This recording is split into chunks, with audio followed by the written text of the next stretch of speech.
வணக்கம். கதிரவன் நியூஸின் காலை நேர தலைப்பு செய்திகள். பாடசாலை மாணவர்களுக்கான 15,000 ரூபாய் கொடுப்பனவு தொடர்பில் வெளியான முக்கிய அறிவிப்பு. அனர்த்தத்தினால் பாதிக்கப்பட்ட குடும்பங்களைச் சேர்ந்த பாடசாலை மாணவர்களுக்கு அரசாங்கத்தினால் வழங்கப்படும் 15,000 ரூபாய் உதவித்தொகை குறித்து ஜனாதிபதி ஊடகப் பிரிவு அறிவிப்பு ஒன்றை வெளியிட்டுள்ளது. அதன்படி குறித்த கொடுப்பனவானது கணக்கிடப்பட்ட எண்ணிக்கையில் 73% மாணோருக்கு வழங்கப்பட்டுள்ளதாக தெரிவிக்கப்படுகின்றது. அதேபோன்று ஜனாதிபதி நிதியத்தினால் வழங்கப்படும் 10,000 ரூபாய் கொடுப்பனவும் இந்நாட்களில் வழங்கப்படுகின்றதாக அந்த பிரிவு மேலும் சுட்டிக்காட்டியுள்ளது. நாட்டின் 25 மாவட்டங்களிலிருந்தும் 1,86,793 மாணவர்கள் 15,000 ரூபாய் உதவித்தொகையை பெற தேர்ந்தெடுக்கப்பட்டுள்ளனர். இந்த நிலையில் 1,36,994 மாணவர்கள் இதுவரை அந்த உதவித்தொகையை பெற்றுள்ளதாக குறிப்பிடப்படுகின்றது. அதன்படி எஞ்சி உள்ளவர்களுக்கான குறித்த கொடுப்பனவுகளை விரைவாக வழங்கி முடிக்க அரசாங்கம் தொடர்ந்தும் செயல்பட்டு வருவதோடு அதற்காக அரச பொறிமுறை பலப்படுத்தப்பட்டுள்ளதாகவும் கூறப்படுகின்றமை குறிப்பிடத்தக்கது. பல்கலைக்கழகங்கள் மற்றும் உயர்கல்வி துறையில் சீர்திருத்தங்களை ஏற்படுத்துவது தொடர்பாக அறிவிப்பு ஒன்று வெளியாகியுள்ளது. அதன்படி குறித்த சீர்திருத்தங்கள் குறித்து பொதுமக்களின் கருத்துக்களை கோர கல்வி அமைச்சு முடிவு செய்துள்ளது. பல்கலைக்கழகம் மற்றும் உயர்கல்வி தொடர்பான கொள்கை வகுப்பு குழுவின் பரிந்துரைகளின் அடிப்படையில் இந்த நடவடிக்கை எடுக்கப்படுவதாக கல்வி பிரதி அமைச்சர் மதுர செனவரத்ன தெரிவித்தார். இதேவேளை கல்வி மறுசீரமைப்பு அரைகுறையாக படித்துவிட்டு குற்றச்சாட்டுகளை முன்வைப்பது முறையற்றது என நாடாளுமன்றில் நடைபெற்ற பல்கலைக்கழக திருத்த சட்டமூலம் மீதான விவாதத்தின் போது பிரதமர் கருணி அமரசூரிய தெரிவித்துள்ளார். பல்கலைக்கழகங்கள் சட்டம் மூலம் அரசியல் நோக்கத்தை அடிப்படையாக கொண்டதாகவோ அல்லது ஜனநாயகத்துக்கு எதிரானதாகவோ கொண்டுவரப்படவில்லை எனவும் அவர் மேலும் சுட்டிக்காட்டினார். பல்கலைக்கழக கட்டமைப்பில் காணப்படும் அடிப்படை பிரச்சினைகளுக்கு தேர்வு காணும் வகையில் தான் இந்த சட்ட திருத்தம் கொண்டு வரப்பட்டுள்ளதாகவும் பிரதமர் மேலும் தெரிவித்துள்ளமை குறிப்பிடத்தக்கது. சிறைச்சாலை அதிகாரிகளை இடமாற்றம் செய்வதற்கான பெயர் பட்டியல் தயாரிக்கப்பட்டு வருவதாக நீதி அமைச்சர் ஹர்சன நாணயக்கார கூறினார். எதிர்வரும் நாட்களில் அதிகமான அதிகாரிகள் இடமாற்றப்படுவார் எனவும் அவர் குறிப்பிட்டார். கொழும்பு, வெலிக்கடை, பூசா உள்ளிட்ட பல சிறைச்சாலைகளில் நீண்ட காலமாக நடந்த பல்வேறு முறைப்பாடுகள் குறித்தும் கவனம் செலுத்தி வந்த நிலையில் இத்திட்டம் தயாரிக்கப்பட்டுள்ளது. சில சிறை காவலர்கள், கைதிகள் மற்றும் பல்வேறு சந்தக நபர்களுடன் நெருக்கமாக உறவை பேணிய நிலையில் சட்டவிரோத மோசடியில் ஈடுபட்டுள்ளனர் என்ற தகவல் கிடைத்துள்ளதாகவும் அவர் கூறியுள்ளார்.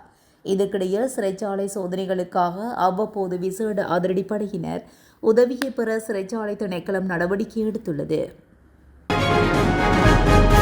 மோட்டார் சைக்கிள்கள் உட்பட புதிதாக பதிவு செய்யப்பட்ட 2.5 லட்சத்துக்கும் மேற்பட்ட வாகனங்களுக்கு இன்னும் இலக்கத்தகடுகள் வழங்கப்படவில்லை என மோட்டார் போக்குவரத்து திணைக்களத்தின் உள்ளக தகவல்கள் தெரிவிக்கின்றன. நீண்ட காலமாக இலக்கத்தகடுகளை வழங்கி வந்த நிறுவனத்துடனான ஒப்பந்தம் ஏப்ரல் 30, 2024 அன்று முடிவடைந்ததை அடுத்து பொருத்தமான சேவை வழங்குனர் இல்லாததனால் இந்த நிலைமை ஏற்பட்டுள்ளது. இருப்பினும் அடுத்து வரும் 3 மாதங்களுக்குள் வாகனங்களுக்கான இலக்கத்தகடுகளை வழங்க முடியும் என திணைக்களம் தெரிவித்துள்ளது. அமைச்சரவை ஒப்புதலுடன் ஒரு புதிய வழங்குனர் தேர்ந்தெடுக்கப்பட்டுள்ளதாகவும் அதற்கான ஒப்பந்தம் கடந்த வாரம் கையெழுத்திடப்பட்டுள்ளதனால் மார்ச் மாதத்துக்குள் இலக்கத்தகடுகளை வழங்க முடியும். கடந்த ஆண்டு ஜனவரி மாதம் முதல் டிசம்பர் வரையிலான காலகட்டத்தில் 2,54,817 மோட்டார் சைக்கிள்கள் மற்றும் 68,047 மோட்டார் கார்கள் புதிதாக பதிவு செய்யப்பட்டுள்ளதாக தெரிவிக்கப்பட்டுள்ளது. பாதுகாப்பு நெல் கையிருப்பை வெளியிட நெல் சந்தைப்படுத்தல் சபை நடவடிக்கை எடுத்துள்ளதாக தேசிய விவசாயிகள் சங்கத்தின் தலைவர் அனுராதா தென்னகோன் குற்றம் சாட்டியுள்ளார். நாட்டில் அரிசிக்கு பற்றாக்குறை ஏற்படாத நிலையில் இவ்வாறான ஒரு செயல்பாடு பல பிரச்சினைகளை உருவாக்கலாம். 2024-2025 பெரும் போகத்திலும் 2025 சிறு போகத்திலும் நெல் சந்தைப்படுத்தல் சபையால் 49,000 மெட்ரிக் டன் நெல் கொள்வனவு செய்யப்பட்டுள்ளது. நாட்டின் அரிசி பற்றாக்குறை ஏற்பட்டால் அரிசி விலை அதிகரிப்பை கட்டுப்படுத்தவும் சந்தையில் அரிசி பற்றாக்குறையை நிவர்த்திக்க அரசாங்கம் பாதுகாப்பான நெல் கையிருப்பை சேமித்து வைப்பதும் ஒரு பாரம்பரியமாகும். எனவே எதிர்காலத்தில் நாட்டில் அரிசிக்கு தட்டுப்பாடு ஏற்பட்டால் அரிசியை இறக்குமதி செய்து அரசு வருமானத்தை அதிகரிக்கும் முயற்சியாக என்றும் அவர் கேள்வி எழுப்பியுள்ளார். பௌத்த பிக்குகளை உரிய முறையில் அடையாளம் காணும் வகையில் அதிகாரப்பூர்வமாக ஏற்றுக்கொள்ளப்படும் ஒரு அடையாள அட்டையை அறிமுகப்படுத்தப்பட உள்ளது. இவ்வாறான ஒரு அடையாள அட்டையை அறிமுகம் செய்வது குறித்து பௌத்த சாசன மத மற்றும் கலாச்சார விவகாரங்கள் அமைச்சு கவனம் செலுத்தி வருவதாக தெரிவிக்கப்படுகின்றது. பௌத்த பிக்கு தோற்றம் ஏற்று பௌத்த தர்மத்தை விகாரப்படுத்தும் செயல்கள் தற்போது சமூகத்தில் ஒரு கடுமையான பிரச்சனையாக மாறியுள்ளதாக துணை அமைச்சர் கமஹெதர திசநாயக்க தெரிவித்துள்ளார். 3 பீடங்களை சேர்ந்த மகாநாயக்க தேரர்கள் முறையான பிக்கு அடையாள அட்டை அறிமுகப்படுத்தப்படுவது காலத்தின் அவசியம் என ஏற்றுக்கொண்டுள்ளதாகவும் அவர் கூறியுள்ளார். பொது போக்குவரத்தில் பாதுகாப்பை உறுதி செய்வதற்கும் பேருந்து ஓட்டுநர்கள் மற்றும் நடத்துனர்களிடையே போதைப்பொருள் பயன்பாட்டை கட்டுப்படுத்துவதற்கும் அரசாங்கம் ஒரு தேசிய திட்டத்தை ஆரம்பிக்க உள்ளது. இந்த அறிவிப்பை போக்குவரத்து நெடுஞ்சாலைகள் மற்றும் நகர்ப்புற மேம்பாட்டு அமைச்சர் பிமல் ரத்நாயக்க வெளியிட்டுள்ளார். சிறப்பு ஊடக சந்திப்பில் உரையாடிய அவர், பொது பாதுகாப்பு அமைச்சகம், போக்குவரத்து அமைச்சகம் மற்றும் இலங்கை போலீஸ் ஆகியவை இணைந்து போதைப்பொருள் பயன்படுத்துவதாக சந்தேகப்படும் ஓட்டுநர்களை சோதிக்கவும் சாலை பாதுகாப்பை வலுப்படுத்தவும் நாடுதழுவிய திட்டத்தை செயல்படுத்தி வருவதாக கூறியுள்ளார். மது மற்றும் போதைப்பொருள் பயன்பாடு காரணமாக போக்குவரத்து துறை கடுமையான நெருக்கடியை எதிர்கொள்கிறது என்றும் பயணிகளின் பாதுகாப்பை உறுதி செய்வதற்கு போதைப்பொருள் குறைபாடுள்ள வாகனம் ஓட்டுவதை ஒழிப்பது அவசியம் என்றும் அவர் கூறினார். இந்த வாரம் கொழும்பில் நடமாடும் ஆய்வக சோதனை தொடங்கப்பட்டது. ஆரம்ப சோதனைகளில் சோதனை செய்யப்பட்ட 59 ஓட்டுநர்களில் 10 பேர் போதைப்பொருள் பயன்படுத்தியதாக காட்டப்பட்டதென்றும் இது ஒரு தீவிரமான மற்றும் ஆபத்தான சூழ்நிலை என்றும் அவர் விவரித்துள்ளார். சட்டவிரோதமாக கால்நடைகளை கொண்டு செல்ல முயன்ற ஒரு குழுவை கைது செய்ய முயன்றபோது நடந்த துப்பாக்கிச் சூட்டில் ஒருவர் காயமடைந்து மருத்துவமனையில் அனுமதிக்கப்பட்டுள்ளதாக போலீசார் தெரிவித்தனர். இந்த சம்பவம் நேற்று அதிகாலை 2:35 மணியளவில் தலகீனா சந்தைக்கு அருகில் நடந்ததாக தெரிவிக்கப்பட்டுள்ளது. 3 போலீஸ் அதிகாரிகள் முச்சக்கர வண்டியை இரவு கண்காணிப்பு பணியில் ஈடுபட்டிருந்த போது தலகீன கிராமத்துக்குள் செல்லும் வீதியின் அருகே சந்தேகமான முறையில் நிறுத்தப்பட்டிருந்த லொரியை சோதனை செய்துள்ளனர். அந்த நேரத்தில் 5 பேர் லொரியில் கால்நடைகளை ஏற்றி சென்றதாக கூறப்படுகிறது. போலீஸ் அதிகாரிகள் சம்பவ இடத்தை நெருங்கியதில் லொரியில் இருந்த ஒருவர் அதிகாரிகளை தாக்க முயன்றுள்ளார். இதன்போது நிலைமையை கட்டுப்படுத்த ஒரு போலீஸ் அதிகாரி தனது கடமை துப்பாக்கியால் சுட்டதாக தெரிவிக்கப்படுகின்றது. துப்பாக்கிச் சூட்டில் காயமடைந்த நபர் கந்தானை பகுதியை சேர்ந்தவர் என்றும் இடது கையால் சுடப்பட்டு மீரிகம மருத்துவமனையில் அனுமதிக்கப்பட்ட பின்னர் மேலதிக சிகிச்சைக்காக கொழும்பு தேசிய மருத்துவமனைக்கு மாற்றப்பட்டுள்ளார். லொரியில் இருந்த மற்ற 4 சந்தேக நபர்களும் அப்பகுதியை விட்டு தப்பி சென்றுள்ளதுடன் அவர்களை கைது செய்ய மேலதிக விசாரணைகள் மேற்கொள்ளப்பட்டு வருகின்றதாக தெரிவிக்கப்பட்டுள்ளது. காட்டுக்கு விறகு சேகரிக்க சென்ற பெண் ஒருவர் படுகொலை செய்யப்பட்டு சடலமாக மீட்கப்பட்டுள்ளார்.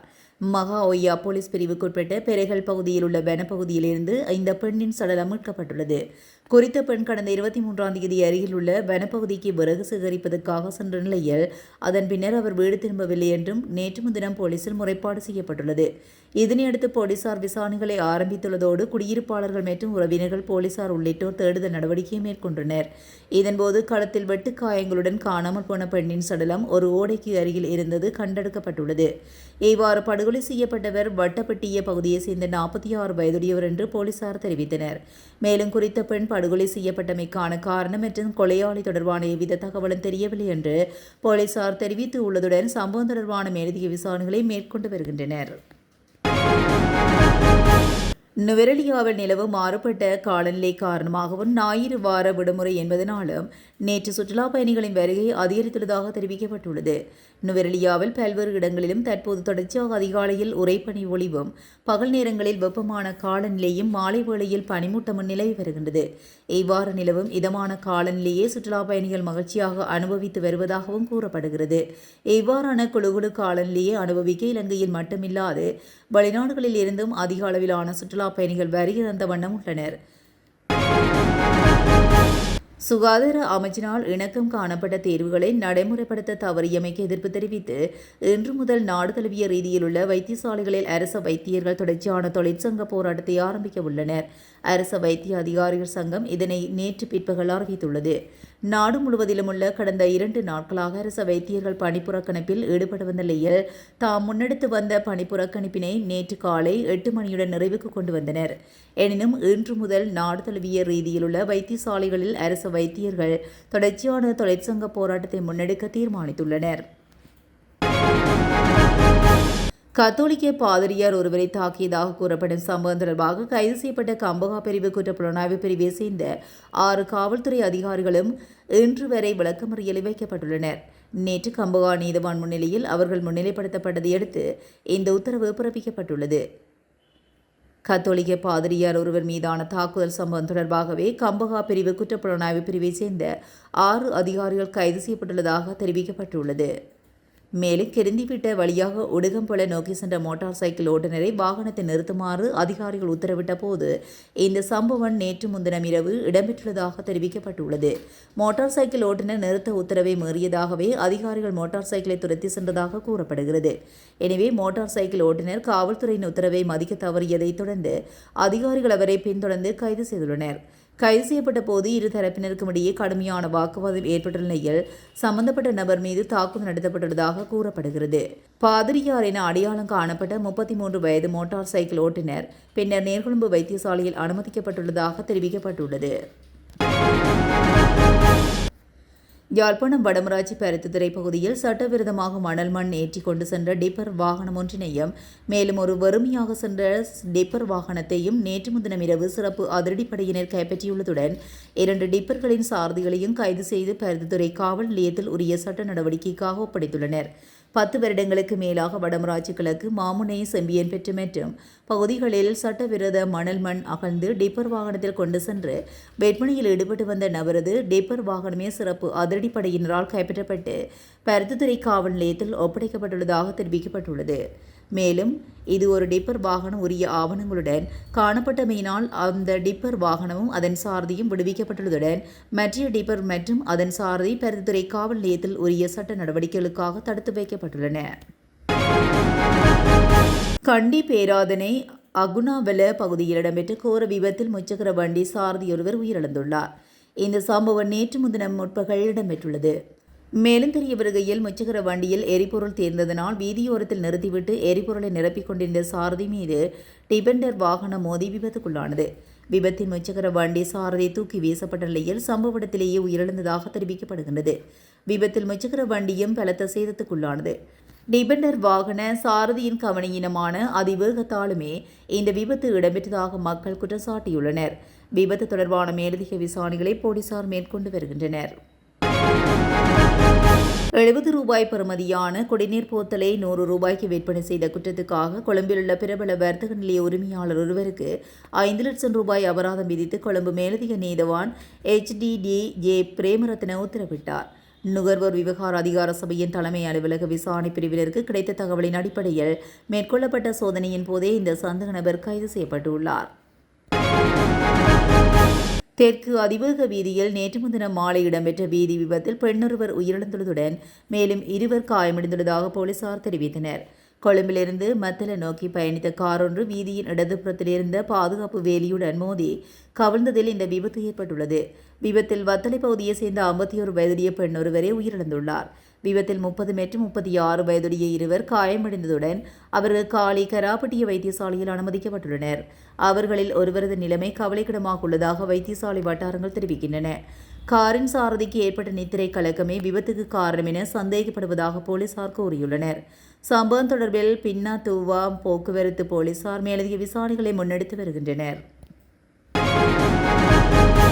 இத்துடன் கதிரவன் நியூஸின் காலை நேர தலைப்பு செய்திகள் நிறைவடைகின்றன. தொடர்ந்தும் செய்திகளோடு இணைந்திருக்க கதிரவன் நியூஸுடன் இணைந்திருங்கள். நன்றி, வணக்கம்.